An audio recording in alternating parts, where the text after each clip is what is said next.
பிரியமான சகோதரர் அவர்களுக்கு அன்பின் வாழ்த்துக்கள். ஆண்டவர் இயேசுவின் அன்பை குறித்து உங்களோடு பகிர்ந்து கொள்ள விரும்புகிறேன். உலகில் உள்ள எல்லாருமே அன்புக்காக ஏங்குகிறார்கள். ஆரம்ப காலத்தில் அன்போடு பழகினாலும் போக போக அன்பு குறைகிறது. அது நிமித்தம் தனிமைக்குள்ளான நிலைக்குள் பலரும் சென்று விடுகின்றனர். ஏனெனில் மனிதர்களுடைய அன்பு குறைந்துள்ளது. அதனால் தனிமை அவர்களை வாட்டுகிறது. இன்றுள்ள மக்களின் வாழ்க்கையில் வீடு, கார், பணம், படிப்பு, செல்வாக்கு, பதவிகள் இருந்தாலும் பலருடைய வாழ்க்கையில் தனிமை என்பது அவர்களை கவலைக்குள்ளாக்கி சமாதானமற்ற நிலையை உண்டாக்குகிறது. மனிதர்களின் மிகப்பெரிய பிரச்சனை தனிமை என்னும் மனவேதனை. தனிமை துயரத்தையும் துக்கத்தையும் வாழ விருப்பமற்ற ஒரு நிலைக்கும் தள்ளுகிறது. இது நிமித்தம் குடி, போதை மற்றும் பல கூடாத காரியங்களை செய்து உயிரிருந்தும் உயிரற்ற மனிதர்கள் போல வாழ்க்கையை நடத்துகிறவர்கள் பலர் உண்டு. பெற்றோர் இல்லாத நிலையில் தனிமையில் ஏக்கத்துடன் வாழ்கிற பிள்ளைகள் உண்டு. கணவன் மரித்ததாலோ அல்லது விட்டு சென்றதாலோ தனிமையில் வாடுகிற பெண்கள் உண்டு. அதுபோல தனிமையில் வாழ்கிற ஆண்களும் உண்டு. வெளிநாட்டில் சென்று கை நிறைய சம்பாதித்து வசதியாக வாழ்ந்தாலும் மனைவி, பிள்ளைகள் சொந்த நாட்டில் இருப்பதால் பலருக்கு தனிமையின் வேதனை. வெளிநாட்டிலிருந்து பணம் சம்பாதித்து அதிக அளவு அனுப்பினாலும் கணவனுடன் கூட இருக்க முடியவில்லையே என்ற கவலை மனைவிக்கு. தகப்பனுடன் கூட இருக்க முடியவில்லையே என்ற ஏக்கம் பிள்ளைகளுக்கு. யாரோ ஒருவன் திருமணம் செய்து கொள்ளுவேன் என்று கூறி ஏமாற்றி விட்டதால் தனிமையில் வேதனை. திருமணம் செய்து ஒரே வீட்டில் வாழ்ந்தாலும் நேசமற்ற குடிக்கு அடிமையான புருஷனால் தனிமையில் வாழ்பவர்கள் உண்டு. நேசித்த மனைவி மற்றொருவனை விரும்பி விவாகரத்து வாங்கியதினால் தனிமையும், துரோக செயலின் போராட்டத்தினால் மனவேதனையோடு தனிமையில் வாழ்பவர்கள் உண்டு. செல்லமாக பிள்ளைகளை வளர்த்து படிக்க வைத்து வயதான காலத்தில் முதியோர் இல்லத்தில் சேர்த்து விட்டதால் தனிமையில் வாடுகிற அநேகர் உண்டு. தொழில் நஷ்டமானதால், நண்பர்கள் விட்டு சென்றதால், கவனிக்க ஆள் இல்லாத, வாழ வழி இல்லாத நிலையில் தனிமையோடு வாழ்கிறவர்கள் உண்டு. வெளிநாட்டிலிருந்து வந்து வேலை கிடைக்காமல் தனிமையில் சுற்றி கொண்டு வேதனையோடு வாழ்கிறவர்களும் உண்டு. வயதானது நிமித்தம் அல்லது இளம் வயதாயிருந்தாலும் கொடிய வியாதியினால் பீடிக்கப்பட்டு தனிமையான நிலையில் வேதனையோடு வாழ்கிறவர்கள் உண்டு. இது நிமித்தம் பலரும் சோர்ந்து போய் குடிக்கும், போதைகளுக்கும், விபச்சாரங்களுக்கும், சூதாட்டங்களுக்கும் அடிமைப்பட்டு வாழ்கிறவர்கள் பலர். ஒவ்வொரு மனிதனுடைய இருதயமும் அன்பையும் உறவையும் நேசிக்கிறது. ஆனால் அது இருப்பதில்லை. இப்படிப்பட்ட வாழ்க்கை வாழ்வதற்கு தேவன் மனிதனை படைக்கவில்லை. மனிதன் நன்கு வாழவே மனிதனுக்கு வேண்டிய அனைத்தையும் பூமியில் சிருஷ்டித்து வெளிச்சம், காற்று, தண்ணீர் இவைகளையெல்லாம் இலவசமாக கொடுத்திருக்கிறார். பின் ஏன் இப்படிப்பட்டதான நிலைமை? மனிதன் பாவம் செய்ததினால் ஏற்பட்ட விளைவே அதற்கு காரணம். பாவமே பரிசுத்த தேவனையும் நம்மையும் பிரிக்கக்கூடியதாக இருக்கிறது. நான் என்ன பாவம் செய்தேன், ஒன்றும் செய்யவில்லையே என்று கூறுபவர்கள் பலர் உண்டு.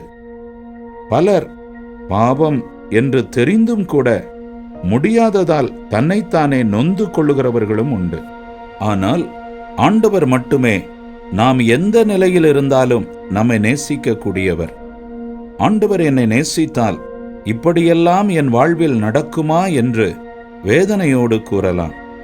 ஒரு மகனோ மகளோ தாய் தகப்பனுடன் இருக்கும் பொழுது அவர்களுடைய அன்பு கிடைக்கிறது.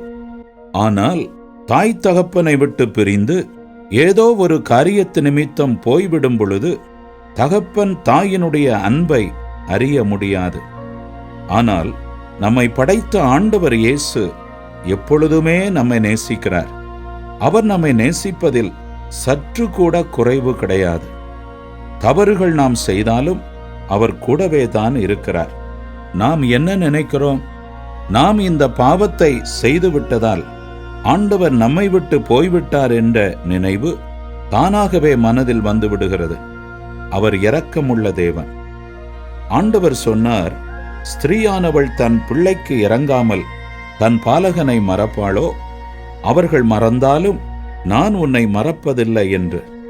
நான் உன்னை விட்டு விலகுவதில்லை, உன்னை கைவிடுவதும் இல்லை என்றும் கூறியுள்ளார். நீங்கள் பாவம் செய்து கொண்டிருக்கும் நிலையில் இருக்கலாம். புவி ஈர்ப்பு தன்மை பூமியில் இருப்பதால் தான் நாம் எந்த பொருளை தூக்கி மேலே போட்டாலும் அது கீழே வந்து விடுகிறது. அதுபோல மனிதனுக்குள் பாவம் செய்யும் தன்மை உள்ளபடியால் பாவம் செய்து விடுகிறார்கள். அது அவருக்கு தெரியும். எனவே பாவம் செய்கிற எவரையும் ஆண்டவர் வெறுக்கவில்லை. அவர்கள் பாவத்தை விட்டு விலகும்படியான பலனை தரவே அவர் விரும்புகிறார். வேதம் கூறுகிறது, பாவிகளை ரட்சிக்க ஆண்டவர் இயேசு உலகத்தில் வந்தார். நம் பாவங்கள் நீங்க, நாம் பாவத்தை மேற்கொள்ள அவர் என்ன செய்தார்? எப்படி அந்த பாவத்தை எதிர்க்கும் பலனை நாம் பெற முடியும் என்பவைகளை குறித்து இதற்கு பின் நான் எழுதும் கடிதங்களில் உங்களுக்கு எழுதுகிறேன்.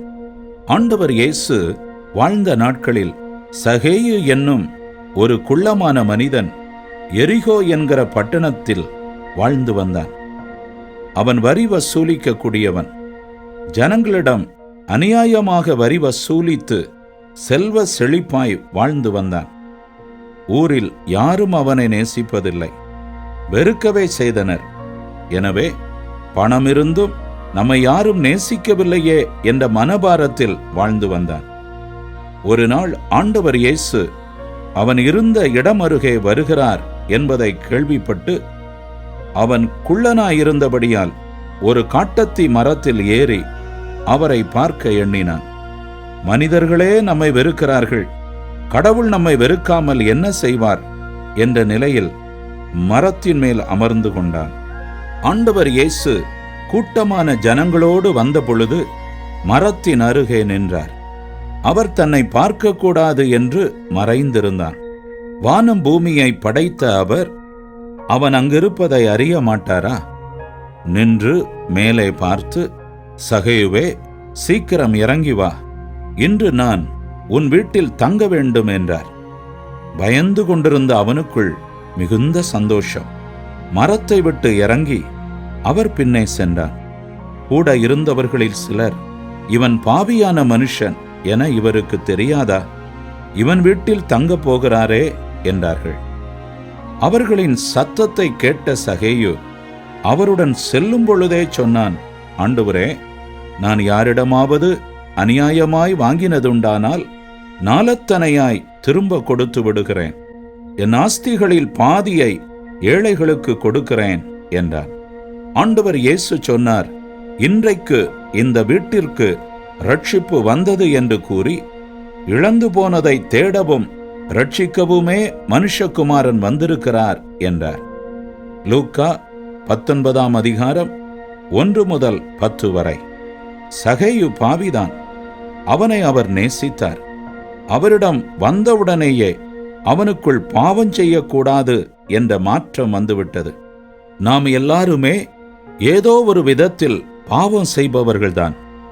ஆனால் அவரிடம் வரும்பொழுது அந்த நிலையை அவர் மாற்றிவிடுவார்.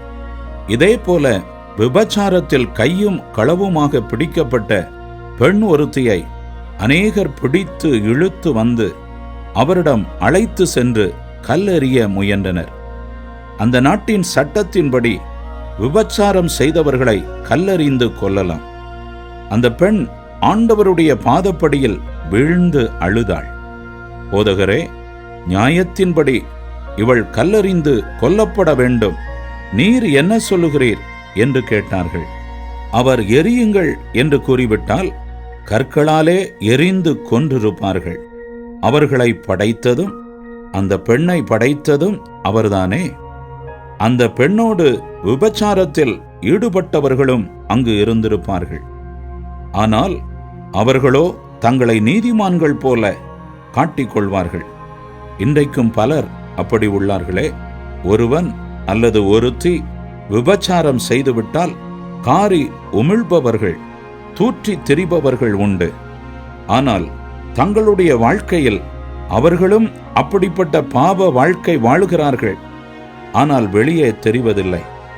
கல்லறிந்து கொல்லப்படுவதோடு மட்டுமல்ல, விபச்சாரக்காரர்கள் தேவனுடைய ராஜ்யத்திற்குள் பிரவேசிக்க மாட்டார்கள் என்ற வேத வாக்கின்படி அவர்கள் பரலோகம் போக முடியாது. ஏனெனில் ஆண்டவர் பரிசுத்தர். அசுத்தத்திற்கு அங்கு இடமில்லை. ஒருவன் விபச்சாரக்காரன், விபச்சாரக்காரி என்று தெரிந்தால் யாராவது வீட்டில் சேர்ப்பார்களா? மாட்டார்களே. அப்படி இருக்க தேவராஜ்யம், மோட்சம் எப்படி போக முடியும்? ஆனால் பாவம் மன்னிக்கப்பட்டு விட்டால் எவரும் மோட்சம் போக முடியும். அந்த பெண்ணின் மேல் கல்லறிய வேண்டும் என்று ஓயாமல் கேட்டுக்கொண்டிருந்தார்கள். ஆண்டவர் இயேசு அவர்களை பார்த்து சொன்னார், உங்களில் பாவம் இல்லாதவன் முதலாவது இவள் மேல் கல்லறிய கடவன் என்றார். அவ்வளவுதான். எல்லாரும் கற்களை கீழே போட்டுவிட்டு போய்விட்டார்கள். அந்த பெண் தப்பித்தோம் பிழைத்தோம் என்ற நிலையிலும் அவர் முன் நடுக்கத்தோடு நின்றாள். அவர் பாவம் இல்லாத பரிசுத்தர். அவர் அவள் மேல் கல்லறிய அவருக்கு தகுதி உண்டு. ஆனால் அவர் சொன்னார், நானும் உன்னை ஆக்கினைக்குள்ளாக தீர்க்கிறதில்லை, நீ போ, இனி பாவம் செய்யாதே என்றார். ஜனங்களை நோக்கி அவர், நான் உலகத்திற்கு ஒளியாயிருக்கிறேன், என்னை பின்பற்றுகிறவன் இருளில் நடவாமல் ஜீவ ஒளியை அடைந்திருப்பான் என்றார். யோவான் 8:1-12 வரை. அவரை ஆண்டவராக ஏற்றுக்கொண்டு அவரை பின்பற்றும் பொழுது ஒளியின் வாழ்க்கை, பரிசுத்த வாழ்க்கை நீங்கள் வாழ முடியும். யார் நேசித்தாலும் நேசிக்காவிட்டாலும் ஆண்டவர் இயேசு உங்களை நேசிக்கிறார். அவரிடம் நீங்கள் தஞ்சம் புகும் பொழுது உங்களை விரும்பாதவர்களும் நேசிப்பார்கள். ஆண்டவர் அவர்களின் மனதை மாற்றுவார். இப்படியாக எல்லாவிதமான பாவம் செய்தவர்களையும் நேசித்து வாழ்வு கொடுத்தவர் அவர். உங்களுடைய வாழ்க்கையில் எப்படிப்பட்ட பாவம் இருந்தாலும் அவர் உங்களை நேசிக்கிறார். எந்த காரியத்து நிமித்தம் நீங்கள் தனிமைப்படுத்தப்பட்டு துக்கத்தோடு இருந்தாலும் உங்கள் துக்கம் சந்தோஷமாக மாறும். செய்ய வேண்டியது ஒன்றுதான், அவருடைய அன்பை விசுவாசியுங்கள். உங்கள் மனபாரத்தை அவரிடம் கூறுங்கள். உங்களுக்குள் மெய் சமாதானம் வருவதையும் துக்கம் நீங்கி வாழ்வு மாறுவதையும் காண்பீர்கள். அவரை நோக்கி கூப்பிடுங்கள். உங்களை நேசிக்காதவர்களும் நேசிப்பார்கள். ஏன்? தேவனிடம் நீங்கள் வந்துவிட்டபடியினால். பாவ மன்னிப்பை பெறுவதை குறித்து அடுத்த என்னுடைய கடிதங்களில் எழுதுகிறேன், ஜெபிக்கிறேன். கீழே உள்ள கேள்விகளுக்கு நீங்கள் வாட்ஸ்ஆப்பில் பதில் எழுதுங்கள், அல்லது தொலைபேசியில் சொல்லுங்கள், அல்லது மெயிலில் எழுதுங்கள். உங்களுக்காக ஜெபிக்க அது உதவியாயிருக்கும். ஆண்டவருடைய அன்பையும் ஆசீர்வாதத்தையும் அறிந்து கொண்டீர்களா? உங்களின் எந்த விடுதலையின் காரியத்திற்காக நான் ஜெபிக்க வேண்டும்? எந்த வியாதிக்காக ஜெபிக்க வேண்டும்? உங்கள் உள்ளத்தில் மெய் சமாதானம் இல்லாதிருப்பதை உணர்கிறீர்களா? புதிய ஏற்பாடு என்ற புத்தகம் உங்களிடத்தில் இருக்கிறதா? தொடர்ந்து கடிதங்களை பெற விரும்புகிறீர்களா? உங்கள் வீட்டாரின் பிறந்த நாளை எழுதி அனுப்புங்கள். பரிசு ஒன்றை அனுப்பி வைப்பேன்.